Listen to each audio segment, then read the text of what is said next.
Helicopter ఎక్కే ప్రయత్నం చేయండి. రైట్. మరో ఎన్కౌంటర్ 20 మంది నక్సల్స్ హతమంటూ వార్త కనిపిస్తుంది. ఇది 3వ పేజీ ఉందా?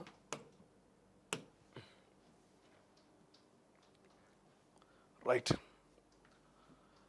మరో ఎన్కౌంటర్ 20 మంది నక్సల్స్ హతం. బీజాపూర్ సరిహద్దులో ఎదురు కాల్పులు, కొన్ని గంటల పాటు కాల్పుల మోత. కొనసాగుతున్న ఆపరేషన్ కగార్. గర్జిరోల్లో ఆయుధాల స్వాధీనం. ఛత్తీస్గఢ్ అడవులు మరోసారి కాల్పుల మోత దద్దరిల్లాయి. బీజాపూర్ సరిహద్దులో భారీ ఎన్కౌంటర్ జరిగింది. ఈ ఘటనలో 20 మంది మావోయిస్టులు హతమయ్యారు. ఆపరేషన్ కగార్లో భాగంగా భద్రతా బలగాలు కూంబింగ్ కొనసాగిస్తుండగా మావోయిస్టులు తారసపడ్డారు. దీంతో ఇరు వర్గాల మధ్య కాల్పులు జరిగాయి. కొన్ని గంటల పాటు హోరాహోరీగా కాల్పులు జరిగాక తర్వాత మావోయిస్టుల వైపు నుంచి ఆగిపోయాయి. దీంతో భద్రతా బలగాలు పరిసర ప్రాంతాలను తనిఖీ చేయగా 20 మంది మావోయిస్టుల మృతదేహాలు కనిపించాయి. పలువురు నక్సల్స్ పారిపోయినట్టుగా భద్రతా బలగాలు భావిస్తున్నాయి. వారి కోసం కూంబింగ్ కొనసాగుతున్నది. మరోవైపు గర్జిరాలి జిల్లాలో మావోయిస్టులకు చెందిన ఆయుధాలని స్వాధీనం చేసుకున్నారు. సో ఇప్పటికే తెలంగాణలో ఆపరేషన్ కగార్ కంటిన్యూ అవుతూ ఛత్తీస్గఢ్ తెలంగాణ బార్డర్లో ఉన్నటువంటి కర్రెగుట్టలో మొన్నటి వరకు పోలీసులు మోహరించారు. పోలీసు బలగాలు ఎక్కడికక్కడ కాల్పులు జరిపే ప్రయత్నం చేస్తారు. ఎప్పుడైతే కేంద్ర ప్రభుత్వం పిలుపు మేరకు కర్రెగుట్టల నుంచి పోలీసు భద్రతా బలగాలు వెనక్కి రావాలి, మీ కార్యాలయాల్లో రిపోర్ట్ చేయాలని చెప్పినాయి. బట్ ఇప్పుడు ఛత్తీస్గఢ్లో ఉన్నటువంటి బీజాపూర్ సరిహద్దుల్లో పోలీసులు మావోయిస్టుల మధ్య ఎదురు కాల్పులు జరిగి 20 మంది మావోయిస్టులు చనిపోయారట.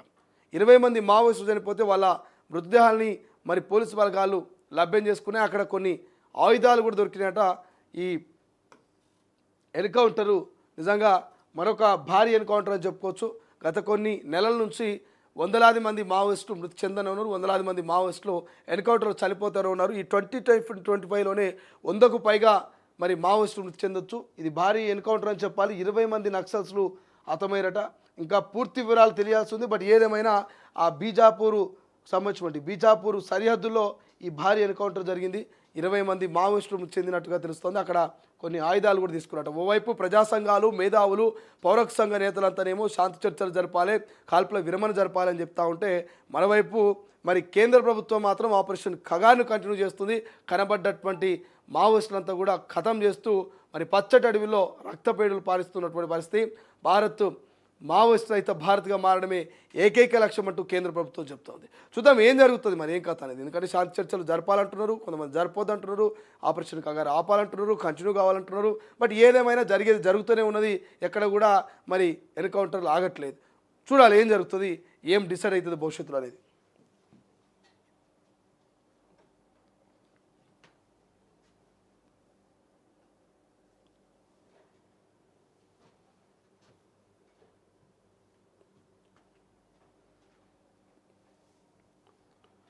ఇక బెంచీలు రద్దుల వ్యవహారంలో బట్టబయలైన కుట్రలంటూ కమిషన్స్ ఇవ్వని